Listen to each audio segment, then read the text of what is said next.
Hello students, welcome to ਸਮਰਥ academy. ਸੋ PSSB ਦੀ series ਅਸੀਂ start ਕੀਤੀ ਹੋਈ ਹੈ। ਮੈਂ ਤੁਹਾਨੂੰ ਮੈਥਸ ਕਰਵਾ ਰਿਹਾ ਹਾਂ, ਜਿਹਦੇ ਵਿੱਚ ਆਲਰੇਡੀ ਆਪਾਂ ਪਰਸੈਂਟੇਜ ਰੇਸ਼ੋ ਪ੍ਰਪੋਰਸ਼ਨ ਕਰ ਚੁੱਕੇ ਹਾਂ। ਐਵਰੇजेस ਦੀਆਂ 3 ਵੀਡੀਓਜ਼ ਆਲਰੇਡੀ ਅਪਲੋਡ ਹੋ ਚੁੱਕੀਆਂ। ਅੱਜ 4th ਵੀਡੀਓ ਕਰਾਂਗੇ, ਠੀਕ ਹੈ, ਜਿਹਦੇ 'ਚ ਆਪਾਂ ਸਾਰੇ ਤਰ੍ਹਾਂ ਦੇ ਕੁਐਸਚਨ ਜੋ ਵੀ ਅੱਜ ਤੱਕ PSSB ਨੇ ਪੁੱਛੇ ਹੈ ਉਹਨੂੰ ਆਪਾਂ ਡਿਸਕਸ ਕਰ ਰਹੇ ਹਾਂ। ਸੋ ਜਿੰਨੇ ਵੀ ਤੁਹਾਡੇ ਅਪਕਮਿੰਗ ਐਗਜ਼ਾਮਸ ਹੈ, ਜਿੱਦਾਂ ਕਿ ਸੀਨੀਅਰ ਅਸਿਸਟੈਂਟ ਹੈ ਸਭ ਤੋਂ ਨਜ਼ਦੀਕ, ਜੇਲ੍ਹ ਵਾਰਡਰ ਹੈ, ਫਿਰ ਪਟਵਾਰੀ ਆਊਂਗਾ, ਐਕਸਾਈਜ਼ ਇੰਸਪੈਕਟਰ ਹੈ, ਜਾਂ ਹੋਰ ਜਿਹੜੇ ਵੀ ਐਗਜ਼ਾਮਸ ਕਲਰਕ ਵਗੈਰਾ ਦੇ ਆਉਂਗੇ ਉਹਨਾਂ ਲਈ ਇਹ ਬੈਨੀਫੀਸ਼ੀਅਲ ਰਹੋਗੇ। ਤੁਸੀਂ ਇਹ ਕਨਸੈਪਟਸ ਅਗਰ ਕਰ ਲੈਂਦੇ ਹੋ ਤਾਂ ਤੁਹਾਨੂੰ ਹੋਰ ਕੁਝ ਕਰਨ ਦੀ ਜ਼ਰੂਰਤ ਨਹੀਂ ਹੈ, ਅਗਰ ਤੁਹਾਨੂੰ ਕਨਸੈਪਟ ਸਮਝ ਆ ਰਹੇ ਆ ਤਾਂ, ਠੀਕ ਹੈ ਜੀ। ਸੋ ਅਗੇਨ ਇਸ ਚੈਨਲ ਇਸ ਜੋ ਵੀਡੀਓ ਦੀ PDF ਅਗਰ ਤੁਸੀਂ ਚਾਹੁੰਦੇ ਹੋ ਤਾਂ ਟੈਲੀਗ੍ਰਾਮ ਚੈਨਲ ਤੇ ਅਵੇਲੇਬਲ ਰਹੂੰਗੀ। ਟੈਲੀਗ੍ਰਾਮ ਚੈਨਲ ਦਾ ਜੋ ਲਿੰਕ ਹੈ ਉਹ ਤੁਹਾਨੂੰ ਡਿਸਕ੍ਰਿਪਸ਼ਨ ਬਾਕਸ 'ਚ ਮਿਲ ਜਾਊਗਾ। ਸੋ ਅਗਰ ਤੁਸੀਂ ਜਿੰਨੀਆਂ ਵੀ ਵੀਡੀਓਜ਼ ਮੈਂ ਕਰਵਾਈਆਂ ਉਹਦੀਆਂ PDFs ਦੇਖਣਾ ਚਾਹੁੰਦੇ ਹੋ ਤਾਂ ਤੁਸੀਂ ਟੈਲੀਗ੍ਰਾਮ ਤੇ ਦੇਖ ਸਕਦੇ ਹੋ, ਠੀਕ ਹੈ ਜੀ।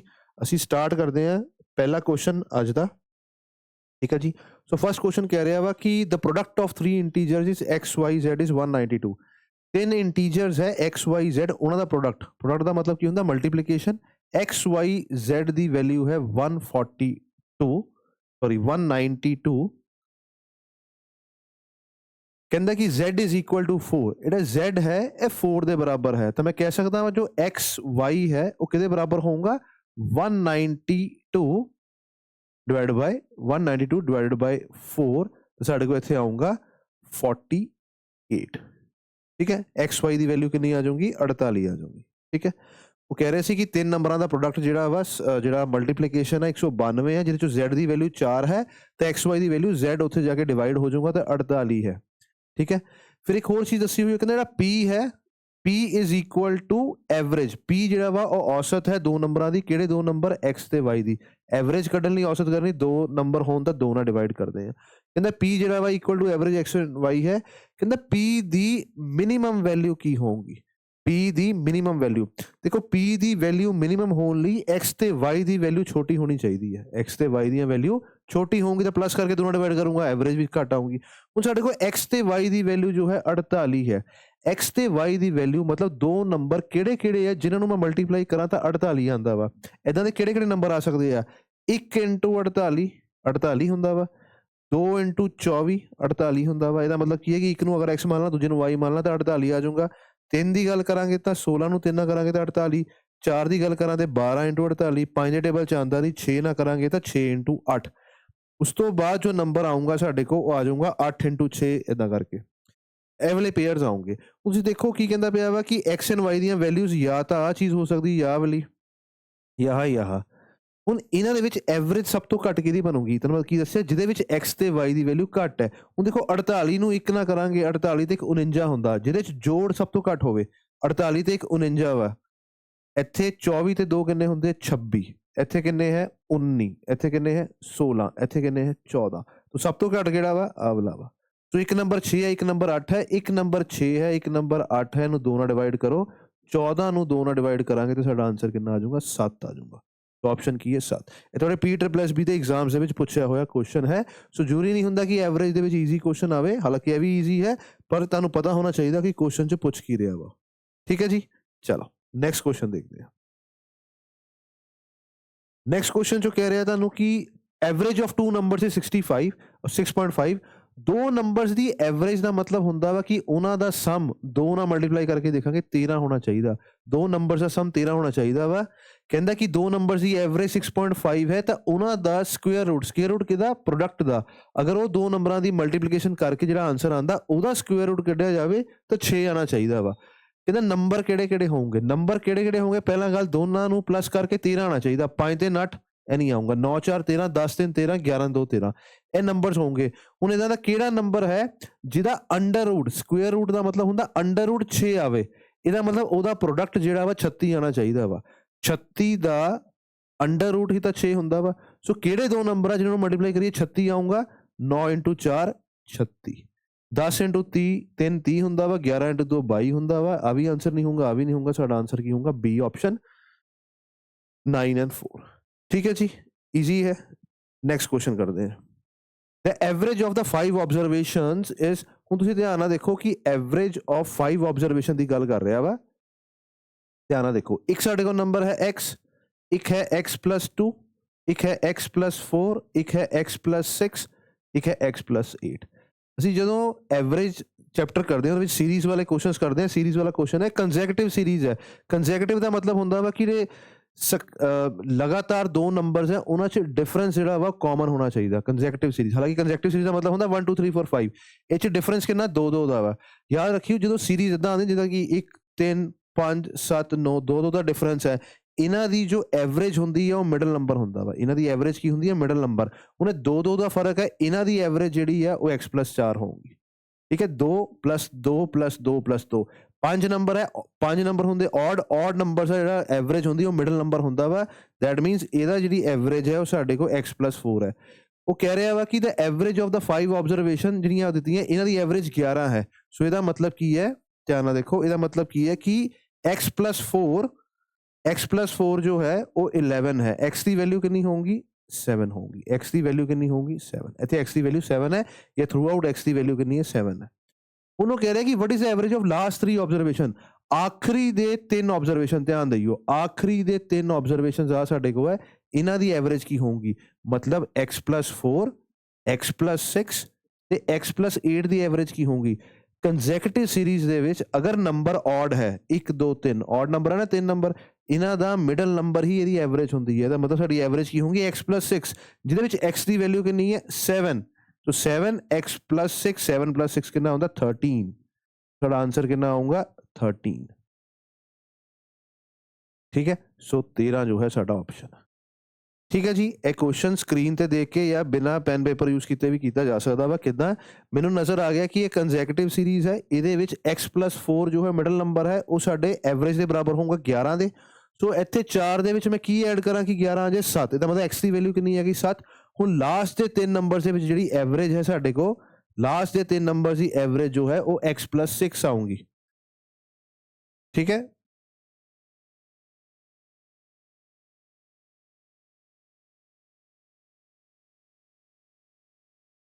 ਲਾਸਟ ਦੇ 3 ਨੰਬਰ ਜਿਹੜੀ ਐਵਰੇਜ ਹੈ ਉਹ x+6 ਆਊਗੀ, ਕਿਉਂਕਿ ਸਾਨੂੰ ਪਤਾ ਲੱਗ ਗਿਆ ਕਿ x ਦੀ ਵੈਲਿਊ 7 ਹੈ। 7 ਚ 6 ਐਡ ਕਰਾਂਗੇ ਤਾਂ ਕਿੰਨਾ ਆ ਜਾਊਗਾ? 13 ਆ ਜਾਊਗਾ। ਠੀਕ ਹੈ ਜੀ, ਚਲੋ ਨੈਕਸਟ ਕੁਐਸਚਨ ਦੇਖਦੇ ਹਾਂ। A person covers 3 equal distance. So ਆਪਾਂ ਲਾਸਟ ਵੀਡੀਓ ਦੇ ਵਿੱਚ ਸਪੀਡ ਡਿਸਟੈਂਸ ਟਾਈਮ ਦੀ ਗੱਲ ਵੀ ਕੀਤੀ ਸੀ ਕਿ ਅਗਰ 2 ਇਕੁਅਲ ਡਿਸਟੈਂਸ ਉਹ ਕਵਰ ਕਰਦਾ ਹੈ ਤਾਂ ਉਹਦਾ ਫਾਰਮੂਲਾ ਜਿਹੜਾ ਹੁੰਦਾ ਦੋਨਾਂ ਨੂੰ ਪਲੱਸ ਕਰਕੇ 2 ਨਾਲ ਡਿਵਾਈਡ ਨਹੀਂ ਕਰਦੇ। ਜਦੋਂ ਸਪੀਡ ਡਿਸਟੈਂਸ ਟਾਈਮ ਦੇ ਵਿੱਚ 2 ਸਪੀਡ ਦਿੱਤੀਆਂ ਹੋਣ ਕਿ ਜਾਣ ਦੀ ਸਪੀਡ ਇੰਨੀ ਹੈ, ਆਉਣ ਦੀ ਸਪੀਡ ਇੰਨੀ ਹੈ, ਜਿੱਦਾਂ ਕਿ ਮੈਂ ਤੁਹਾਨੂੰ ਕਹਾਂ ਕਿ ਜਾਣ ਦੀ ਸਪੀਡ ਹੈ 60 km/h, ਇਹ ਕੁਐਸਚਨ ਕੀਤਾ ਸੀ ਅਸੀਂ, ਪੇਪਰ 'ਚ ਵੀ ਆਹੀ ਆਇਆ ਸੀ। ਵਾਪਸੀ ਦੀ ਸਪੀਡ ਹੈ 40 km/h। ਸੋ ਆਉਣ ਜਾਣ ਦਾ ਮਤਲਬ ਹੁੰਦਾ ਡਿਸਟੈਂਸ ਸੇਮ, ਜਾਂਦੇ ਟਾਈਮ ਵੀ ਵਾਪਸੀ ਟਾਈਮ ਤੇ। ਇਹਦੀ ਜੋ ਐਵਰੇਜ ਹੁੰਦੀ ਹੈ ਉਹ 50 ਨਹੀਂ ਆਉਂਦੀ ਸਪੀਡ ਡਿਸਟੈਂਸ ਟਾਈਮ ਦੇ ਵਿੱਚ। ਉਹ ਫਾਰਮੂਲਾ ਹੁੰਦਾ ਵਾ 2xy/x+y, ਐਵਰੇਜ ਸਪੀਡ ਦਾ xy ਜਿਹੜੀਆਂ 2 ਸਪੀਡਸ ਦਿੱਤੀਆਂ ਹੋਈਆਂ। ਪਰ ਇੱਥੇ ਉਹ ਕਹਿ ਰਿਹਾ ਵਾ ਕਿ ਕਵਰਸ 3 ਇਕੁਅਲ ਡਿਸਟੈਂਸ। ਸੋ ਇਕੁਅਲ ਡਿਸਟੈਂਸ ਦੀ ਬੜੀ ਇੰਪੋਰਟੈਂਸ ਹੈ, ਕਿਉਂਕਿ ਆਪਾਂ ਫਾਰਮੂਲਾ ਹੀ ਉਹ ਲਗਾਵਾਂਗੇ। ਇਕੁਅਲ ਡਿਸਟੈਂਸ 3 ਕਵਰ ਕੀਤੇ ਹੈ, ਸਪੀਡ ਹੈ ਦਿਸ ਐਂਡ ਦਿਸ। ਇਹਨੂੰ ਦੱਸੋ ਉਹਦੀ ਐਵਰੇਜ ਸਪੀਡ ਕੀ ਹੋਊਗੀ? ਜਦੋਂ 3 ਸਪੀਡ ਦਿੱਤੀਆਂ ਹੋਣ, ਇਕੁਅਲ ਡਿਸਟੈਂਸ ਦਿੱਤਾ ਹੋਵੇ, ਤਾਂ ਐਵਰੇਜ ਸਪੀਡ ਦਾ ਜੋ ਫਾਰਮੂਲਾ ਹੁੰਦਾ ਵਾ 3xyz, ਇਹ 3 ਸਪੀਡਸ ਹੈ xy ਤੇ z upon xy + yz + zx। ਜਿਹੜੇ ਵੀ ਜਦੋਂ ਵੀ 3 ਨੰਬਰ ਦਿੱਤੇ ਹੋਣ ਉਹਦੇ 2 ਦੇ 3 ਪੇਅਰ ਬਣਦੇ ਆ, 2 ਦੇ 3 ਪੇਅਰ ਬਣੂਗੇ। ਠੀਕ ਹੈ, ਬੜੀ ਜਗ੍ਹਾ ਯੂਜ਼ ਹੋਊਗਾ ਮੈਥਸ ਦੇ ਵਿੱਚ। 3 ਸਪੀਡਸ ਕਿਹੜੀਆਂ ਵਾ? 15 20 ਤੇ 30। 15 20 30। ਹੁਣ ਮੈਂ ਇੱਥੇ ਸਿੱਧਾ x ਤੇ y ਨੂੰ ਮਲਟੀਪਲਾਈ ਕਰਕੇ ਲਿਖੂੰਗਾ। 15 2 ਹੁੰਦਾ 30, ਇੱਥੇ ਆ ਜਾਊਗਾ 300 ਪਲੱਸ 2 3 6 ਤਾਂ ਆ ਜਾਊਗਾ 600 600 ਪਲੱਸ 30 15, 3 ਦਾ 1.5 ਗੁਣਾ ਕਿੰਨਾ ਹੁੰਦਾ? 450। ਇੱਥੇ ਆ ਜਾਊਗਾ 450, 450।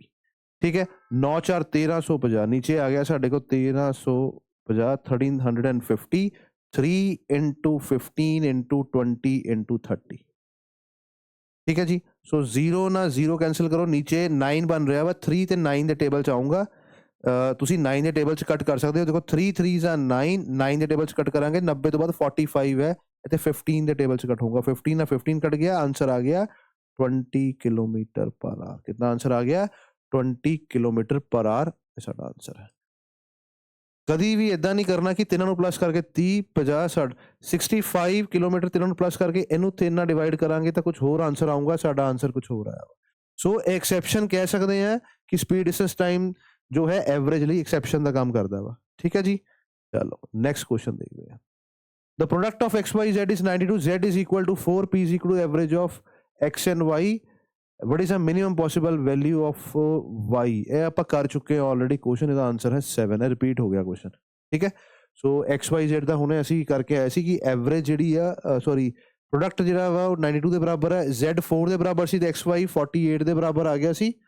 ਫਿਰ ਅਸੀਂ ਦੇਖੇ ਸੀ ਕਿੰਨੇ ਪੋਸੀਬਲ ਪੇਅਰਸ ਬਣਦੇ ਇਹਨਾਂ ਦੇ, ਮਿਨੀਮਮ ਵੈਲਿਊ ਇਹ ਕਰ ਚੁੱਕੇ ਹਾਂ ਆਪਾਂ, ਬਾਈ ਚਾਂਸ ਕੀ ਹੈ ਰਿਪੀਟ ਹੋ ਗਿਆ। ਹੁਣ ਸਾਡੇ ਕੋਲ ਐਵਰੇਜਸ ਜੋ ਹੈ ਉਹ ਜਿੰਨੇ ਵੀ ਕੁਐਸਚਨ ਸਾਡੇ ਕੋਲ ਮਿਕਸਚਰਸ ਦੇ ਆਉਂਦੇ ਆ ਉਹਨੂੰ ਆਪਾਂ ਮਿਕਸਚਰਸ ਨੂੰ ਆਪਾਂ ਬੇਸਿਕਲੀ ਐਵਰੇਜ ਦੇ ਨਾਲ ਹੀ ਦੇਖਦੇ ਆ। ਸੋ ਐਵਰੇਜ ਦੇ 70-80% ਕੁਐਸਚਨ ਜਿਹੜੇ ਉਹ ਐਲੀਗੇਸ਼ਨ ਬੇਸਡ ਹੁੰਦੇ ਆ ਤੇ ਮਿਕਸਚਰ ਐਂਡ ਐਲੀਗੇਸ਼ਨ ਦਾ ਸਾਡੇ ਕੋਲ ਇੱਕ ਚੈਪਟਰ ਵੀ ਰਹਿੰਦਾ ਵਾ। ਸੋ ਬੇਸਿਕਲੀ ਇਹ ਕੁਐਸਚਨ ਹੈ ਤਾਂ ਮਿਕਸਚਰ ਐਂਡ ਐਲੀਗੇਸ਼ਨ ਦਾ, ਪਰ ਮੈਂ ਤੁਹਾਨੂੰ ਦੱਸਦਾ ਇਹਦਾ ਮਤਲਬ ਐਵਰੇਜ 'ਚ ਕਿੱਦਾਂ ਨਿਕਾਲਦੇ ਆ ਅਸੀਂ। ਕਹਿੰਦਾ ਕਿ strength of 30 ml alcohol should be added to, ਅਗਰ ਕੁਐਸਚਨ ਸਮਝ ਨਾ ਆਏ ਉਹਦਾ ਮਤਲਬ ਆ ਵਾ ਕਿ ਇੱਕ 50 ml ਐਲਕੋਹਲ ਹੈ, ਇੱਕ ਹੈ 30 ml ਐਲਕੋਹਲ, ਠੀਕ ਹੈ। ਦੋ ਐਲਕੋਹਲਸ, ਇੱਕ 15 ml ਦੀ ਇੱਕ 30 ml ਹੈ। ਸੋ 15 ml ਵਾਲੀ ਜਿਹੜੀ ਐਲਕੋਹਲ ਹੈ ਇਹ 40% ਕੌਨਸੈਂਟਰੇਸ਼ਨ ਹੈ। ਕੌਨਸੈਂਟਰੇਸ਼ਨ ਮੀਨਸ ਕਿ ਅਗਰ 100 ml ਟੋਟਲ ਹੈ ਉਹਦੇ ਵਿੱਚ 40% ਸਾਡੇ ਕੋਲ ਐਲਕੋਹਲ ਕੰਟੈਂਟ ਰਹੂਗਾ, ਬਾਕੀ ਪਾਣੀ ਰਹੂਗਾ, ਠੀਕ ਹੈ। ਉਹਨੂੰ ਕਹਿੰਦਾ ਕਿ ਇਹਨਾਂ ਨੂੰ ਕਿੱਦਾਂ ਮਿਕਸ ਕਰੀਏ ਕਿ 40% ਵਾਲੀ ਦੇ ਵਿੱਚ ਕਿੰਨੇ ਪਰਸੈਂਟ ਵਾਲੀ ਮਿਕਸ ਕਰੀਏ ਤਾਂ ਜੋ ਸਾਡੇ ਕੋਲ ਐਲਕੋਹਲ ਹੈ ਉਹ 20% ਵਾਲੀ ਆ ਜਾਏ। ਕਿਹੜੀ ਆ ਜਾਏ? 20% ਵਾਲੀ ਐਲਕੋਹਲ ਆ ਜਾਏ, ਠੀਕ ਹੈ। ਹੁਣ ਬੇਸਿਕਲੀ 40% 20% ਇਹ ਜਿਹੜੀ ਚੀਜ਼ਾਂ ਇਹ ਐਵਰੇਜਸ ਹੈ ਸਾਡੇ ਕੋਲ, ਕੀ ਹੈਗਾ ਵਾ ਐਵਰੇਜਸ ਹੈ। ਇਹਨੂੰ ਕਿੱਦਾਂ ਸੋਲਵ ਕਰਦੇ ਆ ਧਿਆਨ ਨਾਲ ਦੇਖਿਓ। ਜੋ ਐਵਰੇਜਸ ਹੁੰਦੀਆਂ ਵਾ ਐਲੀਗੇਸ਼ਨ 'ਚ ਆਪਾਂ ਕਿੱਦਾਂ ਦੇਖਦੇ ਆ, ਐਵਰੇਜਸ ਜਿਹੜੀਆਂ ਵਾ 1 2 ਕੰਬਾਈਨਡ ਐਵਰੇਜ, ਕੰਬਾਈਨਡ ਐਵਰੇਜ ਹੋਗਾ ਜੋ ਮਿਕਸਿੰਗ ਤੋਂ ਬਾਅਦ 'ਚ ਆਉਂਦਾ ਵਾ, ਠੀਕ ਹੈ। ਇੱਥੇ ਅਸੀਂ ਲਿਖਦੇ ਹਾਂ ਕੁਆਂਟਿਟੀ। ਐਲੀਗੇਸ਼ਨ 'ਚ ਟੋਟਲ 5 ਚੀਜ਼ਾਂ ਆਉਂਦੀਆਂ ਵਾ, ਜਿੱਦਾਂ ਕਿ ਇਹ ਕਹਿ ਰਿਹਾ 30 ml ਇਹ ਕੁਆਂਟਿਟੀ ਹੈ ਤਾਂ ਮੈਂ ਲਿਖੂੰਗਾ 30 ml। ਕਹਿੰਦਾ ਐਲਕੋਹਲ 'ਚ ਕਹਿੰਦਾ ਕਿ ਕਿੰਨੀ ਐਲਕੋਹਲ ਜਿਹੜੀ ਹੈ 30 ml ਵਾਲੀ ਆਪਾਂ ਮਿਕਸ ਕਰੀਏ ਕਿਹਦੇ ਵਿੱਚ? 15 ml ਐਲਕੋਹਲ ਜਿਹਦੀ ਕੌਨਸੈਂਟਰੇਸ਼ਨ ਜਿਹਦੀ ਐਵਰੇਜ 40% ਹੈ, ਤਾਂ ਜੋ ਮਿਕਸ ਕਰਨ ਤੋਂ ਬਾਅਦ ਸਾਨੂੰ ਜਿਹੜੀ ਕੌਨਸੈਂਟਰੇਸ਼ਨ ਮਿਲੇ ਉਹ 20% ਮਿਲੇ, ਠੀਕ ਹੈ ਜੀ, ਸਮਝ ਗਏ। ਇਹਦੇ ਵਿੱਚੋਂ ਇਹਨੂੰ ਮਾਈਨਸ ਕਰਾਂਗੇ ਤਾਂ ਆਹ ਵਾਲੀ ਵੈਲਿਊ ਆਊਗੀ ਸਾਡੇ ਕੋਲ 40 minus 20 is equal to 30 and 20 minus x is equal to 15, 20 minus x is equal to 15। Basically ਇਹਨੂੰ ਅਸੀਂ ਰੇਸ਼ੋ ਦੇ ਤੌਰ ਤੇ ਦੇਖਦੇ ਹਾਂ। ਮੈਂ ਰੇਸ਼ੋ ਦਾ ਇਹ ਸਾਈਨ ਵੀ ਪਾਇਆ, ਇੱਥੇ ਮੇਰੇ ਕੋਲ ਆ ਜਾਊਗਾ 2:1। 40 minus 20 is 20, ਇੱਥੋਂ ਇੰਟੂ 1 ਹੋ ਜਾਊਗਾ, ਇੱਥੇ 2 ਹੈ, 2 ਇੱਥੇ ਆ ਗਿਆ 40 minus 2x, ਇੱਥੇ ਆ ਜਾਊਗਾ ਪੋਜ਼ਿਟਿਵ 2x, ਇੱਥੇ ਮੇਰੇ ਕੋਲ 40 minus 20 is 20, x the value ਕਿੰਨੀ ਆ ਗਈ 10, x ਦੀ ਵੈਲਿਊ ਕਿੰਨੀ ਹੈ 10। ਸੋ ਮੇਰੇ ਕੋਲ ਜੋ ਇੱਥੇ ਵੈਲਿਊ ਚਾਹੀਦੀ ਹੈ ਉਹ 10% ਕੌਨਸੈਂਟਰੇਸ਼ਨ ਵਾਲੀ ਚਾਹੀਦੀ ਹੈ। ਕਿਹੜੀ ਚਾਹੀਦੀ ਹੈ? 10% ਕੌਨਸੈਂਟਰੇਸ਼ਨ ਵਾਲੀ। ਸੋ ਸਾਡੀ ਆਨਸਰ ਕਿੰਨਾ ਆਊਗਾ? C। ਆਨਸਰ ਕਿੰਨਾ ਆ ਜਾਊਗਾ? C ਆ।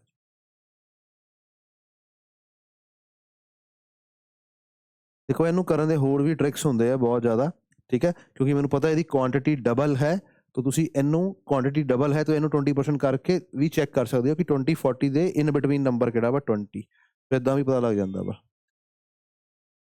ਚਲੋ ਫਿਲਹਾਲ ਲਈ ਅਸੀਂ ਨੈਕਸਟ ਕੁਐਸਚਨ ਕਰਦੇ ਹਾਂ।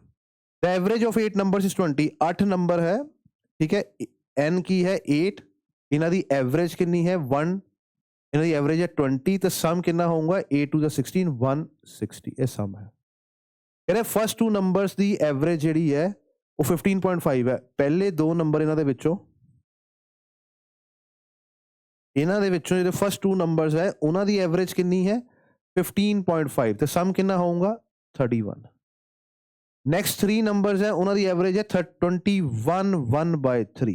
1/3 ਨੂੰ 3 ਨਾਲ ਮਲਟੀਪਲਾਈ ਕਰਾਂਗੇ ਤਾਂ 1, ਸੋ 21 ਨੂੰ 3 ਨਾਲ ਮਲਟੀਪਲਾਈ ਕਰਾਂਗੇ ਤਾਂ ਕਿੰਨਾ ਆਊਗਾ 63 ਤੇ 1/3 ਨੂੰ 3 ਨਾਲ ਮਲਟੀਪਲਾਈ ਕਰਾਂਗੇ ਤਾਂ ਕੀ ਆਊਗਾ 1, ਇੱਥੇ ਆ ਜਾਊਗਾ 64, ਠੀਕ ਹੈ। ਹੁਣ ਉਹ ਕਹਿ ਰਿਹਾ ਵਾ ਕਿ 6th number is less than 7, 6th number is less than 7/4 and 7 less than 8। ਸੋ ਧਿਆਨ ਨਾਲ ਦੇਖੋ 6th number 7th number ਤੇ 8th number ਇਹਨਾਂ ਦੀ ਗੱਲ ਕਰਾਂਗੇ, ਠੀਕ ਹੈ। ਹੁਣ ਧਿਆਨ ਦਿਓ, ਕਹਿੰਦਾ ਕਿ 6th number ਜੋ ਹੈ ਉਹ 6 is less than 7/4। ਅਗਰ ਮੈਂ 6th number ਨੂੰ x ਲਿਖ ਦੇਵਾਂ, ਇਹ 4 ਘੱਟ ਹੈ 7th number ਤੋਂ। 4 ਘੱਟ ਦਾ ਮਤਲਬ ਕਿ 7th number 4 ਜ਼ਿਆਦਾ ਹੈ, 7th number 4 ਜ਼ਿਆਦਾ ਹੈ। ਹੁਣ ਮੈਂ ਕਹਿ ਸਕਦਾ ਕਿ 6th number ਜੋ ਹੈ 7 ਤੋਂ 4 ਘੱਟ ਹੈ and 7 less than 8th number, ਤੇ ਆਹੀ ਨੰਬਰ 8th number ਤੋਂ 7 ਘੱਟ ਹੈ। 7 ਘੱਟ ਦਾ ਮਤਲਬ ਕੀ ਹੈ ਕਿ ਜਿਹੜਾ 8th number ਉਹ 7 ਜ਼ਿਆਦਾ ਹੋਊਗਾ, ਇਸ ਲਈ ਮੈਂ 7 ਜ਼ਿਆਦਾ ਲਿਖਤਾ, ਠੀਕ ਹੈ। ਮੈਨੂੰ ਪੁੱਛਿਆ ਕਿ ਦੱਸੋ ਲਾਸਟ ਨੰਬਰ ਕੀ ਹੋਊਗਾ, 8th number ਦੀ ਵੈਲਿਊ ਕੱਢਣੀ ਹੈ। ਪਹਿਲਾਂ ਆਪਾਂ ਦੇਖਣਾ ਵਾ ਕਿ 6th 7th ਤੇ 8th ਨੰਬਰ ਦਾ ਸਮ ਕੀ ਹੋਊਗਾ, ਕਿੱਥੋਂ ਪਤਾ ਲੱਗੂਗਾ? ਟੋਟਲ 8 ਨੰਬਰ ਸੀਗੇ, ਇਹਦੇ ਚੋਂ 5 ਨੰਬਰਸ ਦਾ ਸਮ ਦੇਖ ਲਓ ਕਿੰਨਾ ਵਾ। 5 ਨੰਬਰਸ ਦਾ ਸਮ ਕਿੰਨਾ ਆਊਗਾ? 95। 8 ਨੰਬਰਸ ਦਾ ਸਮ ਕਿੰਨਾ ਸੀਗਾ? 160। 8 ਨੰਬਰਸ ਦਾ ਸਮ ਕਿੰਨਾ ਸੀ? 160। ਇਹ 5 ਨੰਬਰਸ ਦਾ ਸਮ ਕਿੰਨਾ ਆ ਗਿਆ? 95। ਬਚੇ ਹੋਏ 8 ਚੋਂ 5 ਗਏ, 3 ਨੰਬਰ ਦਾ ਸਮ ਕਿੰਨਾ ਹੋਊਗਾ? 160 ਚੋਂ 95 ਗਏ ਤਾਂ ਕਿੰਨਾ ਆ ਗਿਆ? 65। ਜਿਹੜੇ ਨੰਬਰ ਬਚੇ ਆ 3 6 7 8 ਇਹਨਾਂ ਦਾ ਸਮ ਹੈਗਾ ਵਾ 65। ਸੋ x plus this ਇਹ ਕਿੰਨਾ ਆ ਗਿਆ? 3x plus 11 is equal to ਸਮ ਕਿੰਨਾ ਵਾ? 65। 3x ਦੀ ਵੈਲਿਊ ਕਿੰਨੀ ਹੋਊਗੀ? 54 ਤੇ x ਦੀ ਵੈਲਿਊ ਕਿੰਨੀ ਆ ਗਈ? 18। x ਦੀ ਵੈਲਿਊ ਕਿੰਨੀ ਆ ਗਈ? 18। ਸੋ ਮੈਨੂੰ ਉਹਨੇ x ਦੀ ਵੈਲਿਊ ਨਹੀਂ ਪੁੱਛਿਆ, ਉਹਨੇ ਮੈਨੂੰ ਪੁੱਛਿਆ ਵਾ ਕਿ 8th ਨੰਬਰ ਦੱਸੋ ਕੀ ਹੈ। 8th ਨੰਬਰ ਹੈ x plus 7। x plus 7 this is 18, this is 7 is equal to 25। so number is 25। ਠੀਕ ਹੈ ਜੀ, ਸਮਝ ਗਏ? ਇਦਾਂ ਦੇ ਕੁਐਸਚਨਸ ਵੀ ਬਹੁਤ ਐਗਜ਼ਾਮ 'ਚ ਆਉਂਦੇ ਆ, ਕਨਫਿਊਜ਼ ਨਹੀਂ ਹੋਣਾ, ਤੁਹਾਨੂੰ ਪਹਿਲੇ ਤੋਂ ਪਤਾ ਹੋਣਾ ਚਾਹੀਦਾ ਵਾ ਕਿ ਕੀ ਕਰਨਾ ਸੀ।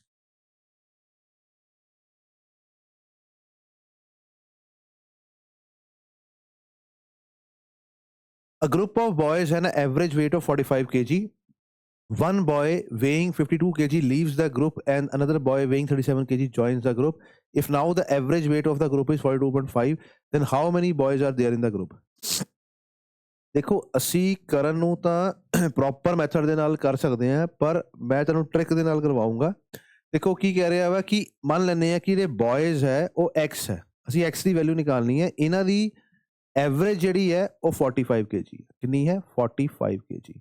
ਹੁਣ ਦੇਖੋ ਹੋਇਆ ਕਿ ਇੱਕ ਪਰਸਨ ਜਿਹਦਾ ਕਿ ਭਾਰ ਸੀਗਾ 52 kg ਇਹ ਬਾਹਰ ਚਲੇ ਗਿਆ, ਇਹਦੀ ਜਗ੍ਹਾ ਜਿਹੜਾ ਪਰਸਨ ਆਇਆ ਉਹਦਾ ਭਾਰ ਕਿੰਨਾ ਵਾ? 37 kg। तो पर नैट देखा जाए तो 52 किलो वाला पर्सन बाहर गया और जगह 37 वाला आया, घट वेट वाला आया, तो ओबवियसली एवरेज घट जानी है। किन्ने घट वाला आया? ध्यान देखो किन्ने घट वाला पर्सन आया? 15 kg भार इहदा घट, 15 kg भार की है इहदा घट है। हुण मैं तुहानूं लास्ट वीडियो च भी दस्सिया सी, हर वीडियो दस्सिया कि एवरेज दा फॉर्मूला की हुंदा वा? सम अपॉन नंबर ऑफ ऑब्जरवेशन। हुण टोटल सम दे विच 15 किलो घट जाना। टोटल सम दे विच कितना घट गया? सम दी वैल्यू कितनी लिखा? 15। इत्थे n मैं दसना वा किन्ने बॉयज च फर्क पाऊंगा 15 किलो का। एवरेज वो कह रहा वा किन्नी रह गई? एवरेज रह गई 42.5। एवरेज किन्नी रह गई? 42.5। इसका मतलब किन्नी लैस हो गई? 2.5 लैस हो गई। एवरेज च कितना फर्क पै गया? 2.5। सो किन्ने परसन होंगे? n दी वैल्यू निकालनी है। n होंगी 15 अपॉन 2.5 दैट मीन 6। कितना होगा? 6। एक तो अगेन मैं ट्रिक दस दिता, फॉर्मूला दस दिता। अगर मैं फॉर्मूला भी नहीं लगाना चाहता, देखो फॉर्मूला आप तद नहीं लगाते अगर फॉर्मूले की अंडरस्टैंडिंग है सानू। अगर तुम फॉर्मूले की अंडरस्टैंडिंग हो गई फिर फॉर्मूला छड़ देंगे। बेसिकली की कह रहा वा, ध्यान ना देखो, इत्थे जो एवरेज रह गई साडे को रह गई 44.5। कितनी रह गई? 2.5। कितना फर्क आ गया? -2.5। ਇਹਦਾ ਮਤਲਬ ਕੀ ਹੈ ਕਿ ਜਿਹੜਾ ਪਰਸਨ ਗਿਆ ਤੇ ਜਿਹੜਾ ਪਰਸਨ ਦੀ ਜਗ੍ਹਾ ਤੇ ਆਇਆ ਲੈਸ weight ਵਾਲਾ, ਉਹਦਾ ਭਾਰ ਇੰਨਾ ਘੱਟ ਸੀਗਾ ਕਿ ਜਿੰਨੇ ਵੀ ਇੱਥੇ ਬॉयਜ਼ ਸੀ ਸਭ ਦਾ 2.5 ਕਿਲੋ ਭਾਰ ਘਟ ਗਿਆ। ਜਿੰਨੇ ਵੀ ਇੱਥੇ ਬॉयਜ਼ ਸੀ ਸਭ ਦਾ ਭਾਰ 2.5 ਕਿਲੋ ਘਟ ਗਿਆ, ਪਰ ਟੋਟਲ weight ਘਟਿਆ ਕਿੰਨਾ ਵਾ? 15। ਹੁਣ 15 weight ਜਿਹੜਾ ਟੋਟਲ ਘਟਿਆ ਵਾ ਉਹ 2.5 ਚ ਕਿੰਨੀ ਵਾਰ ਡਿਵਾਈਡ ਕਰ ਸਕਦਾ ਮੈਂ? ਉਹਨੂੰ ਮੈਂ 2.5 ਚ 6 ਵਾਰ ਡਿਵਾਈਡ ਕਰ ਸਕਦਾ। ਇਹਦਾ ਮਤਲਬ 6 ਪਰਸਨ ਇੱਥੇ ਹੋਣਗੇ ਤਾਂ ਜੋ ਸਭ ਦਾ 2.5 ਕਿਲੋ ਭਾਰ ਘਟਿਆ, ਟੋਟਲ ਕਿੰਨਾ ਘਟ ਗਿਆ? 15 ਘਟ ਗਿਆ। तो साडा आंसर कितना होगा? 6। ठीक है जी, चलो नेक्स्ट क्वेश्चन देखते हैं। Average weight of 7 members of the group is 58। So observation n 7 है, एवरेज वेट है इन्हां दा 58 ते सम लिख लेने कितना होगा? सम कितना होगा? 8 7 56 एंड 7 5 35 406 406 हो गया। कहंदा इन्हां दे विचों अगर 2 परसनस बाकी रह जाने 5, 2 person with average weight of 55, इन्हां दा एवरेज 55 है, टोटल भार कितना होगा? 110। तो साडे को आ जाऊंगा इत्थे 296। ਇਹਦਾ मतलब ਜਿਹੜੇ ਪਰਸਨ ਬਚ ਗਏ, 5 ਪਰਸਨ ਬਚ ਗਏ, ਉਹਨਾਂ ਦਾ ਭਾਰ ਟੋਟਲ 296 ਹੈ। ਹੁਣ ਕੀ ਹੋਇਆ? 5 person with average weight of 60, 5 person ਹੋਰ ਐਡ ਹੋ ਗਏ, ਟੋਟਲ ਕਿੰਨੇ ਹੋ ਗਏ? 10 with the average weight of 60, 5 6 ਹੈ 300, मतलब 300 ਭਾਰ ਹੋਰ ਐਡ ਹੋ ਗਿਆ, ਟੋਟਲ ਕਿੰਨਾ ਹੋ ਗਿਆ? 596। 10 ਪਰਸਨ ਹੋ ਗਏ, ਸਾਡੇ ਕੋਲ ਟੋਟਲ ਭਾਰ ਕਿੰਨਾ? 596। ਉਹ ਕਹਿੰਦਾ what is average weight of new group? New group ਕਿਹੜਾ ਵਾ? ਇਹ ਵਾਲਾ ਵਾ ਨਿਊ ਗਰੁੱਪ 10 ਵਾਲਾ। ਇਹਦੀ ਐਵਰੇਜ ਕਿੰਨੀ ਹੋਊਗੀ? एवरेज 596 टोटल है, इनू 10 ना कर दो डिवाइड, साडा आंसर आ गया 59.6। ठीक है, कई सानू ट्रिक ना करने की जरूरत होंदी है, कई कैलकुलेशन दे नाल ईजी हो जाते हैं, सो ये कैलकुलेशन दे नाल करना ईजी सीगा। ठीक है जी, चलो नेक्स्ट क्वेश्चन देखते हैं। The average salary of 35 workers is this, again allegation वाला क्वेश्चन है कि ध्यान नाल देखो कि 35% की जिहड़ी एवरेज है वो है 1800 and the salary of the manager is also included. अगर मैनेजर कितना वा, एक पर्सन है, इत्थे आपां लिखदे नंबर n 35 1 दो कैटेगरीज हो गई हैं। कहंदा इहदी सैलरी असीं दसनी है कितनी है, ये दोनों ही मिक्स कर दे, जो सैलरी मैनेजर की इंक्लूड की गई, एवरेज 125 तो बढ़ गई, 125 तो बढ़ गई, मतलब कितना हो गई 1925 हो गई, एवरेज 125 तो बढ़ गई। दो तरीके है इस क्वेश्चन को करन दे, एक तो एलिगेशन वाला मैं तुहानूं दस रहा वा, एक नॉर्मली भी हो जाता वा, वो भी हुणे कर लैंदे आ। ठीक है, सो इहदे विच की है कि मैनूं x की वैल्यू देखनी है कितनी है, इहदे विचों इहनूं माइनस करांगे तो 35 आऊंगा, मीनस x माइनस 1925 ए बराबर हो जाऊगा 35 दे।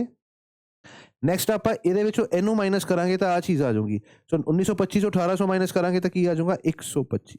ठीक है, सीधा ही मैं लिख देता 125। हुण x की वैल्यू कितनी होगी 35 इंटू 125 प्लस 1925। ठीक है, कैलकुलेशन ज़्यादा होगी, दूसरे तरीके दे नाल फटाफट हो जाऊगा। ठीक है, हुण इहनूं तुसीं सॉल्व करो, देखो तुहाडा कितना आंसर आ रहा वा, इत्थे लगभग तुहाडा आऊगा 5275 ते 6300 आंसर आऊंगा, कितना आऊंगा 6300 आंसर आऊंगा, 6300। देखो तुसीं कैलकुलेट करोगे 6300 ही आऊंगा, पर इहनूं मैं तुहानूं दस देना कि ट्रिक दे नाल किद्दां करना वा, ध्यान नाल सुनियो ट्रिक दे नाल। 35 वर्कर्स है जिन्हां दी एवरेज है 1800। ठीक है, एक मैनेजर होर इंक्लूड होया, असी ये अज्यूम कर ले, चाहे पर्सन ऐड होया होवे, चाहे सबट्रैक्ट होया हो, चाहे बाहर गया होवे, असी अज्यूम कर लेने हैं कि एदी क्योंकि एवरेज वधी है तो मैं मान लूंगा कि मैनेजर दी जिहड़ी पे है वो 1800 ही है, सो आप लिख देंगे घट्टो घट कितनी 1800 तो बनती है यदि कि इन्हें एवरेज तो मेनटेन की। देखो इन्हें की किया 36 नंबर, ਅਸੀਂ ਕੀ ਕਰੀਦਾ ਵਾ ਜਦੋਂ ਵੀ ਕੋਈ ਪਰਸਨ ਐਡ ਹੋਵੇ ਜਾਂ ਸਬਟਰੈਕਟ ਹੋਵੇ, ਮੈਂ ਮੰਨ ਲੈਣਾ ਵਾ ਕਿ ਉਹਦਾ ਭਾਰ ਜਾਂ ਉਹਦੀ ਜਿਹੜੀ ਸੈਲਰੀ ਹੈ ਉਹ ਘੱਟੋ ਘੱਟ ਉਨੀ ਤਾਂ ਹੈ ਜਿੰਨੀ ਐਵਰੇਜ ਹੈ, ਤੇ ਜਿੰਨੀ ਐਵਰੇਜ ਅਗਰ ਹੋਵੇ ਉਨੀ ਸੈਲਰੀ ਹੋਵੇ ਤਾਂ total number of observation the average ਵੀ 1800 ਹੀ ਰਹਿ ਜਾਂਦੀ ਹੈ। ਇਹਦਾ ਮਤਲਬ ਹੈ ਕਿ ਜੇ ਅਗਰ ਤੁਹਾਡੇ 5 ਸਬਜੈਕਟਾਂ 'ਚ 80% ਨੰਬਰ ਹੈ ਤਾਂ ਇੱਕ ਸਬਜੈਕਟ ਹੋਰ ਐਡ ਕਰੀ ਜਿਹਦੇ ਵਿੱਚ ਤੁਹਾਡੇ 80 ਨੰਬਰ ਹੀ ਆਏ ਹੋਣ ਤਾਂ ਤੁਹਾਡੀ ਪਰਸੈਂਟੇਜ 80 ਰਹਿੰਦੀ ਹੈ। ਠੀਕ ਹੈ, ਸੋ ਇਹਦੇ ਵਿੱਚ ਮੰਨ ਲੈਣੇ 1800, ਪਰ ਹੋਇਆ ਕਿ 36 ਜਿਹੜੇ ਪਰਸਨਸ ਹੈ ਇਹਨਾਂ ਦੀ ਜਿਹੜੀ ਐਵਰੇਜ ਹੈ ਉਹ 125 ਤੋਂ ਵੱਧ ਗਈ। ਇਹਦਾ ਮਤਲਬ 36 ਨੰਬਰ ਜੇ 36% ਹੈ ਇਹਨਾਂ ਦੀ ਐਵਰੇਜ ਕਿੰਨੀ ਵੱਧ ਗਈ 125 ਤੋਂ ਵੱਧ ਗਈ। ਧਿਆਨ ਨਾਲ ਸੁਣੋ ਕਿ ਪਹਿਲਾਂ ਤਾਂ ਐਵਰੇਜ ਜਿੰਨੀ ਹੈ ਉਹਨਾਂ ਮੈਂ ਲਿਖੂੰਗਾ, ਹੁਣ ਅਸੀਂ ਦੇਖਣਾ ਵਾ ਕਿ ਇਹਦੀ ਕਿੰਨੀ ਸੈਲਰੀ ਜ਼ਿਆਦਾ ਸੀ ਤਾਂ ਜੋ 35 ਪਲੱਸ ਆਪਣੀ ਸੈਲਰੀ ਮਿਲਾ ਕੇ 125 ਵੱਧ ਗਈ। ਐਵਰੇਜ ਦੇ ਵਿੱਚ 125 ਵਧਣ ਦਾ ਮਤਲਬ ਹੁੰਦਾ ਵਾ ਕਿ ਸਾਰਿਆਂ ਦੀ ਵੈਲਿਊ 125 ਤੋਂ ਵੱਧ ਗਈ। ਸੋ ਟੋਟਲ ਕਿੰਨੇ 36%, ਸੋ ਇਹਦਾ ਮਤਲਬ ਇਹਨੇ ਕੀ ਕੀਤਾ, ਇਹਨੇ ਐਵਰੇਜ ਤਾਂ ਮੇਨਟੇਨ ਕੀਤੀ 1800 ਦੇ ਨਾਲ ਇਹਨੇ 36 ਲੋਕਾਂ ਦੇ 125 ਵਧਾਤਾ। ਕਿੰਨਾ ਵਧਾਤਾ 125 ਵਧਾਤਾ। ਠੀਕ ਹੈ ਜੀ, ਹੁਣ ਧਿਆਨ ਦਿਓ ਮੈਂ ਇਹਨੂੰ ਮਲਟੀਪਲਾਈ ਨਹੀਂ ਕਰੂੰਗਾ, 125 ਨੂੰ ਅਗਰ ਆਪਾਂ 4 ਨਾਲ ਮਲਟੀਪਲਾਈ ਕਰੀਏ ਕਿਉਂਕਿ 25 ਨੂੰ 4 ਅਗਰ 100 ਹੁੰਦਾ ਤਾਂ 500 ਆ ਜਾਂਦਾ ਵਾ। ਕਿੰਨਾ ਆ ਜਾਂਦਾ ਵਾ 500। ਤੁਸੀਂ ਦੇਖੋ ਮੈਂ 4 ਨਾਲ ਕਿਉਂ ਮਲਟੀਪਲਾਈ ਕੀਤਾ, ਮੈਂ ਇਹਨੂੰ ਦੋ ਹਿੱਸਿਆਂ 'ਚ ਤੋੜ ਦੂੰਗਾ, 9 × 4 36, ਇੱਥੇ 500 ਆ ਗਿਆ ਇਹਦੀ ਵੈਲਿਊ, 500 ਨੂੰ 9 ਨਾਲ ਕਰਾਂਗੇ ਤਾਂ ਕਿੰਨਾ ਆਊਗਾ 4500। ਇਹਦਾ ਮਤਲਬ ਇਹਦੀ ਸੈਲਰੀ ਐਵਰੇਜ ਤੋਂ 4500 ਜ਼ਿਆਦਾ ਵਾ, ਇਹਦੀ ਸੈਲਰੀ ਐਵਰੇਜ ਤੋਂ 4500 ਜ਼ਿਆਦਾ ਹੈ। ਇਹ ਟ੍ਰਿਕ ਹੈ ਜਿਹੜਾ ਫਟਾਫਟ ਕਰ ਸਕਦੇ ਆ ਕਿ ਪਹਿਲਾਂ ਲਿਖ ਦਿਓ ਐਵਰੇਜ ਕਿੰਨੀ ਹੈ, ਐਵਰੇਜ ਲਿਖ ਦਿੱਤੀ। ਦੇਖੋ ਬੁੱਕਸ ਦੇ ਵਿੱਚ ਇਹ ਟ੍ਰਿਕ ਲਿਖਿਆ ਹੁੰਦਾ ਪਰ ਸਿੰਪਲ ਫਾਰਮੂਲੇ ਬੇਸ 'ਚ। ਠੀਕ ਹੈ, ਉਹ ਕੀ ਲਿਖ ਦਿੰਦੇ ਆ ਕਿ ਪਹਿਲਾਂ ਐਵਰੇਜ ਪਲੱਸ ਕਰ ਲਓ, ਫਿਰ ਕੀ ਪਲੱਸ ਕਰ ਲਓ, ਜਿੰਨੇ ਨੰਬਰ ਦਿੱਤੇ ਸੀ ਉਹ 'ਚ ਇੱਕ ਐਡ ਕਰ ਲਓ, ਉਹਨੂੰ ਚੇਂਜ ਇਨ ਐਵਰੇਜ ਨਾਲ ਮਲਟੀਪਲਾਈ ਕਰ ਦਿਓ। ਇਹ ਤਾਂ ਦਿੱਤਾ ਹੁੰਦਾ ਉਹਨਾਂ ਨੇ। ਚੇਂਜ ਇਨ ਐਵਰੇਜ ਦਾ ਮਤਲਬ ਹੁੰਦਾ ਕਿ ਪਹਿਲਾਂ 1800 ਸੀ ਤੇ 125 ਵੱਧ ਗਈ, ਚੇਂਜ ਕਿੰਨਾ 125, ਸੋ 125 × 36 ਕੀਤਾ, ਜੋ ਨੰਬਰ ਆਇਆ ਉਹਨੂੰ ਆਪਾਂ ਪਲੱਸ ਕਰ ਦਿੱਤਾ। ਠੀਕ ਹੈ ਜੀ, ਬੇਸਿਕਲੀ ਇਹਦਾ ਮਤਲਬ ਹੁੰਦਾ ਵਾ ਕਿ ਮੈਨੇਜਰ ਦੀ ਸੈਲਰੀ ਨੇ ਐਵਰੇਜ ਤਾਂ ਮੇਨਟੇਨ ਕੀਤੀ, ਬਾਕੀ ਸਾਰਿਆਂ ਦੀ ਸੈਲਰੀ ਨੂੰ 125 ਤੋਂ ਵਧਾਤਾ। ਐਵਰੇਜ ਵਧਣ ਦਾ ਮਤਲਬ ਹੁੰਦਾ ਕਿ ਸਾਰੀਆਂ ਆਬਜ਼ਰਵੇਸ਼ਨ 125 ਤੋਂ ਵਧਣੀਆਂ। ਠੀਕ ਹੈ ਜੀ, ਸਾਡਾ ਆਂਸਰ ਕਿੰਨਾ ਆ ਗਿਆ 6300। ਨੈਕਸਟ ਕੁਐਸਚਨ ਕਰਦੇ ਹਾਂ। Average of A and B is 40। Persons ਹੈ ਸਾਡੇ ਕੋਲ ਦੋ, ਜਿੱਦਾਂ ਕਿ ਮੰਨ ਲੈਂਦੇ A + B, ਇਹਨਾਂ ਦੀ ਜੋ ਐਵਰੇਜ ਹੈ ਇੱਥੇ ਐਵਰੇਜ ਲਿਖ ਲੈਂਦੇ ਆ, ਇੱਥੇ ਲਿਖ ਲੈਂਦੇ ਸਮ। ਐਵਰੇਜ ਹੈ 40 ਤੇ ਸਮ ਕਿੰਨਾ ਹੋ ਜਾਊਗਾ 80। and the similarly the average of B plus C is 42 and the sum is 84, and the average of A plus C is 44 and the sum is 88. The age of the C's, ਮੈਨੂੰ ਪੁੱਛ ਰਿਹਾ C ਦੀ age ਕਿੰਨੀ ਹੁੰਦੀ ਹੈ। ਯਾਦ ਰੱਖੀ ਤੁਹਾਨੂੰ ਮੈਂ ਹੁਣ ਥੋੜੀ ਦੇਰ ਪਹਿਲਾਂ ਵੀ ਦੱਸਿਆ ਸੀ ਕਿ ਅਗਰ 3 ਪਰਸਨਸ ਹੋਣ ਉਹਨਾਂ ਦੇ 2-2 ਦੇ 3 ਗਰੁੱਪ ਬਣਦੇ ਆ, 2-2 ਦੇ 3 ਪੇਅਰਸ ਬਣਦੇ ਆ, ਸੋ 2-2 ਦੇ 3 ਪੇਅਰਸ ਬਣਦੇ ਆ। ਇਹ ਟਾਈਮ ਐਂਡ ਵਰਕ 'ਚ ਵੀ ਯੂਜ਼ ਕਰਦਾ। ਅਗਰ ਮੈਂ ਇਹਨਾਂ ਨੂੰ ਪਲੱਸ ਕਰਾਂ ਨਾ, ਤੁਸੀਂ ਦੇਖੋ ਅਗਰ ਮੈਂ ਇਹਨਾਂ ਨੂੰ ਪਲੱਸ ਕਰਾਂ, A ਵੀ 2 ਵਾਰ ਆਊਂਗਾ, B ਵੀ 2 ਵਾਰ ਆਊਂਗਾ, C ਵੀ 2 ਵਾਰ ਆਊਂਗਾ, ਜਾਂ ਮੈਂ ਕਹਿ ਸਕਦਾ ਕਿ twice of A plus B plus C ਆ ਜਾਊਂਗਾ। ਐਵਰੇਜ ਰਹਿਣ ਦੋ, ਸਮ ਦੇਖਦੇ ਆ। 8 16 24 ਤੇ 252 ਆ ਗਿਆ 252। ਇਹ ਵੈਲਿਊ ਹੈ A plus B plus C ਦੇ ਡਬਲ ਦੀ। ਸੋ ਅਗਰ ਮੈਂ ਤੁਹਾਨੂੰ ਪੁੱਛਾਂ A plus B plus C the value ਕੀ ਹੋਊਗੀ, ਇਹ ਤੋਂ ਅੱਧਾ 126। ਜੇ ਤੁਹਾਨੂੰ ਇੱਕ ਵਾਰ ਇਹ ਚੀਜ਼ ਯਾਦ ਹੋ ਜਾਊਗੀ, ਤੁਸੀਂ ਐਗਜ਼ਾਮ ਦੇ ਵਿੱਚ ਤੁਹਾਨੂੰ ਪਤਾ ਲੱਗ ਜਾਊਗਾ ਕਿ ਇਹਨਾਂ ਨੂੰ ਪਲੱਸ ਕਰਕੇ ਹਾਫ ਕਰਾਂਗੇ ਤਾਂ A plus B plus C the value ਆ ਜਾਊਗੀ। A plus B plus C the value ਕਿੰਨੀ, 126। ਹੁਣ ਉਹਨੇ ਮੈਨੂੰ ਪੁੱਛਿਆ ਵਾ C ਦੀ। ਅਸੀਂ ਉਹ ਵਾਲਾ ਪੇਅਰ ਨਿਕਾਲਣਾ ਜਿੱਥੇ C ਨਾ ਹੋਵੇ, ਇਹਦੇ ਵਿੱਚ C ਨਹੀਂ ਹੈ। ਤੋ A ਤੇ B ਦੀ ਵੈਲਿਊ ਕਿੰਨੀ ਹੈ, 80। ਇਹਦਾ ਮਤਲਬ A ਤੇ B ਦੀ ਵੈਲਿਊ 80 ਹੈ। 80 ਦੇ ਵਿੱਚ ਮੈਂ ਕੀ ਐਡ ਕਰਾਂ ਕਿ 126 ਆ ਜਾਏ, ਇਹਦੀ ਵੈਲਿਊ ਆਊਗੀ 46। ਕੀ ਵੈਲਿਊ ਆਊਗੀ 46। ਇਹਦਾ ਆਂਸਰ ਹੈ 46। ਠੀਕ ਹੈ ਜੀ, ਚਲੋ ਨੈਕਸਟ ਕੁਐਸਚਨ ਦੇਖਦੇ ਹਾਂ।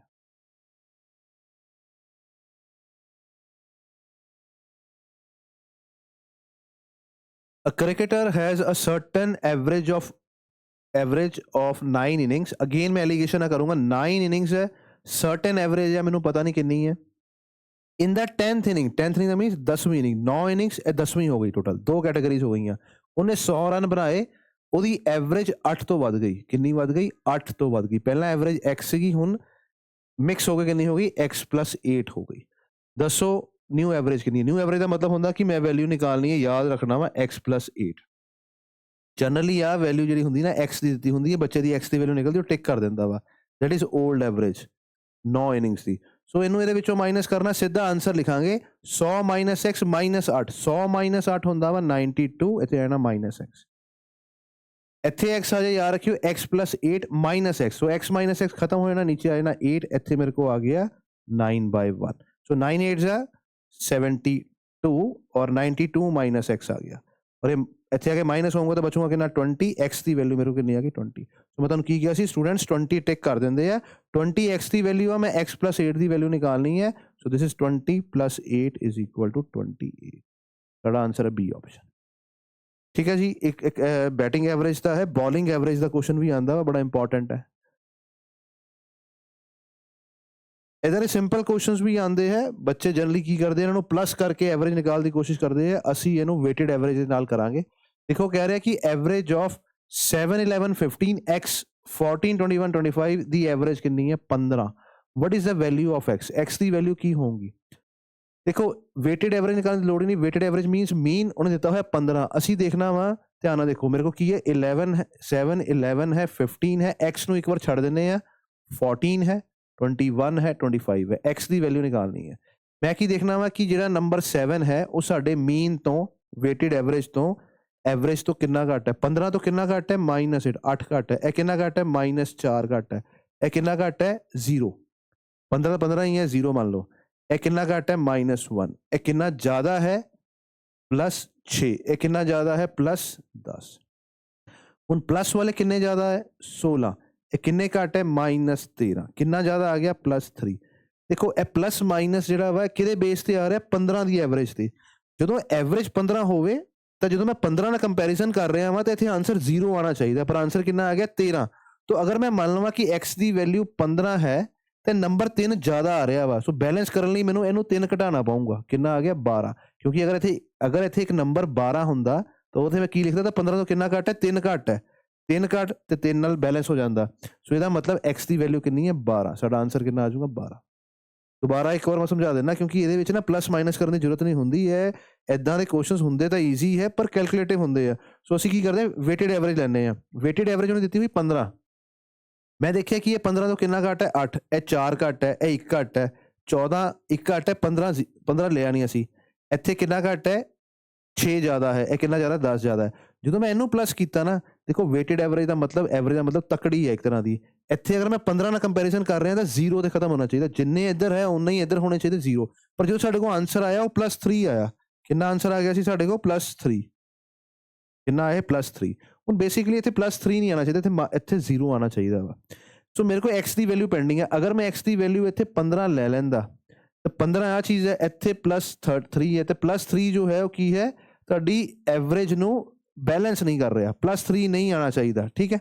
ਸੋ ਅਸੀਂ ਕੀ ਕਰਾਂਗੇ, ਜਿੰਨੀ ਐਵਰੇਜ ਹੈ ਜੋ ਕਿ 15 ਵਾ ਉਹਦੇ ਵਿੱਚੋਂ ਇਹ +3 ਮਾਈਨਸ ਕਰ ਦਾਂਗੇ। +3 ਮਾਈਨਸ ਕਰਾਂਗੇ ਤਾਂ ਕਿੰਨਾ ਆ ਜਾਊਗਾ 12। ਹੁਣ ਕਿਉਂ ਮਾਈਨਸ ਕਰਦੇ ਆ, ਆਂਸਰ ਸਾਡਾ 12 ਆਊਗਾ ਕਿਉਂਕਿ ਜਿੰਨਾ ਇੱਥੇ ਪੋਜ਼ਿਟਿਵ ਹੈ ਉਹਨਾਂ ਮੈਂ ਐਵਰੇਜ ਤੋਂ ਘਟਾ ਦੂੰਗਾ ਕਿ ਇਹਨੂੰ ਵਾਪਸ ਇਸ ਸਾਈਡ ਲਿਆਵਾਂਗੇ। ਵਾਪਸ ਇਸ ਸਾਈਡ ਦਾ ਮਤਲਬ ਕੀ ਹੁੰਦਾ ਵਾ ਕਿ ਅਗਰ ਇਹ ਮੰਨ ਲਓ ਇਹ ਕਹਾਂ ਕਿ ਤਕੜੀ ਹੈ 0, ਅਗਰ ਇਹ ਪੋਜ਼ਿਟਿਵ ਵਾਲੀ ਸਾਈਡ ਹੈ ਤਾਂ ਮੈਨੂੰ ਬਰਾਬਰ ਕਰਨ ਲਈ ਇੱਥੇ -3 ਚਾਹੀਦਾ ਵਾ। ਤਾਂ ਇਹ ਜਿਹੜਾ 0 ਜਿਹਨੂੰ ਮੈਂ ਲਿਖ ਰਿਹਾ ਬੇਸਿਕਲੀ ਇਹ ਐਵਰੇਜ ਹੈ, ਇਹ 0 ਨਹੀਂ ਹੈ, ਬੇਸਿਕਲੀ ਕੀ ਹੈ ਤੁਹਾਡਾ 15 ਹੈ ਜਿਹੜੀ ਐਵਰੇਜ ਹੈ ਇੱਥੇ, ਠੀਕ ਹੈ। ਹੁਣ ਇੱਥੋਂ 3 ਜ਼ਿਆਦਾ ਆ ਰਿਹਾ ਤਾਂ 3 ਘਟਾ ਕੇ ਲਿਖਣਾ ਵਾ, 3 ਘਟਾ ਕੇ ਲਿਖਣਾ ਤਾਂ 15 ਨੂੰ 3 ਘਟਾ ਕੇ ਲਿਖਿਆ ਤਾਂ 12 ਹੈ। ਹੁਣ ਇੱਥੇ ਹੀ ਅਗਰ x ਦੀ ਵੈਲਿਊ ਤੁਸੀਂ ਧਿਆਨ ਨਾਲ ਦੇਖੋ 12 ਹੁੰਦੀ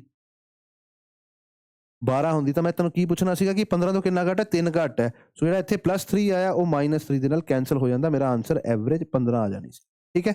ਸੋ ਇਹਦਾ ਆਂਸਰ ਕੀ ਹੋਊਗਾ 12 ਹੋਊਗਾ। ਨੈਕਸਟ ਕੁਐਸਚਨ ਕਰਦੇ ਹਾਂ। The average weight of ABC is 65 kg. A plus B plus C ਦੀ ਜੋ ਐਵਰੇਜ ਹੈ ਉਹ ਕਿੰਨੀ ਹੈ 65, ਸਮ ਕਿੰਨਾ ਹੋਊਗਾ 195।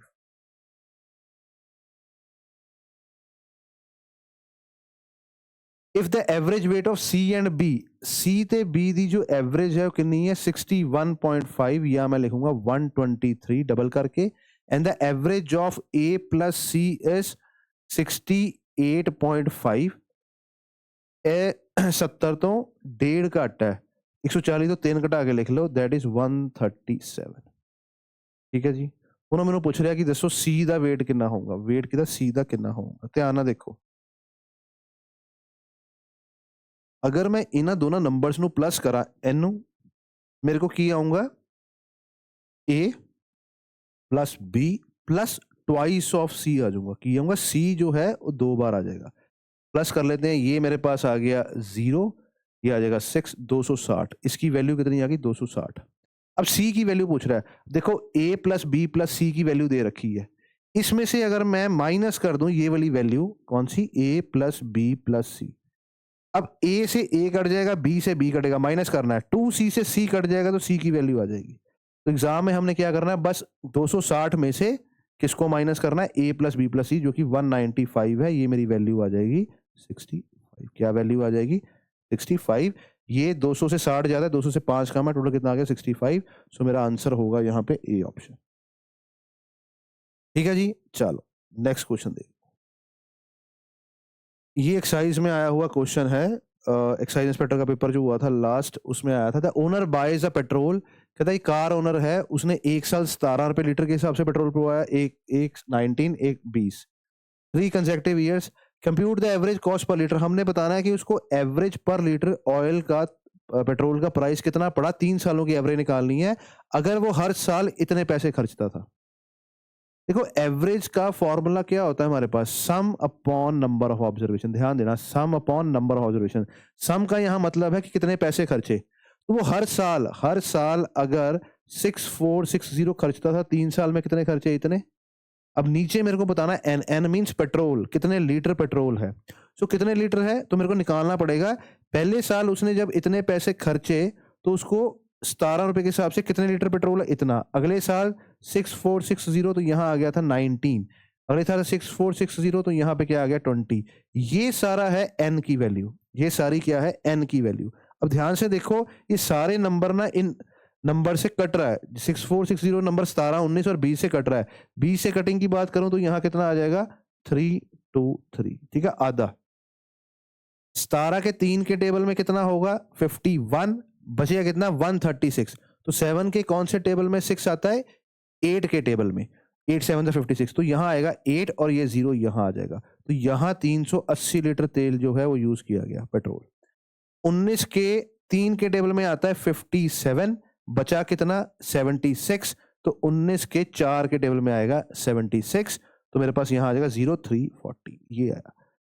आपको याद रखना है, मैथ सीखनी है, कॉम्पिटिटिव एग्जाम्स क्लियर करने हैं, ऑफिसर बनना है, तो आपको प्राइम नंबर्स के टेबल्स आने बहुत जरूरी है, बाकी ना आए पर प्राइम नंबर्स की जो है वो दिखते नहीं है जब तक आपको आए ना हो। ठीक है, अब मेरे पास ये जो है 333 900, तो ये हो गया 80 120 143, तो यहाँ पे आ गया 1043।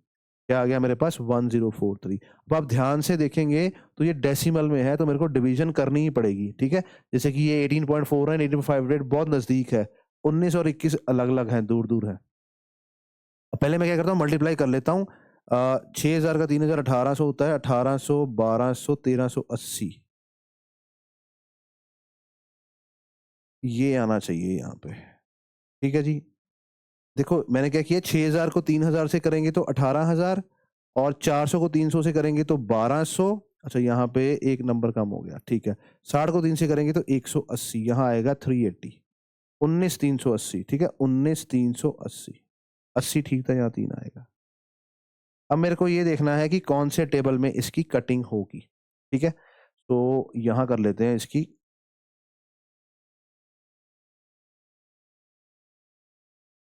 18 वाला आंसर आना चाहिए, बाकी देख लेते हैं। ठीक है,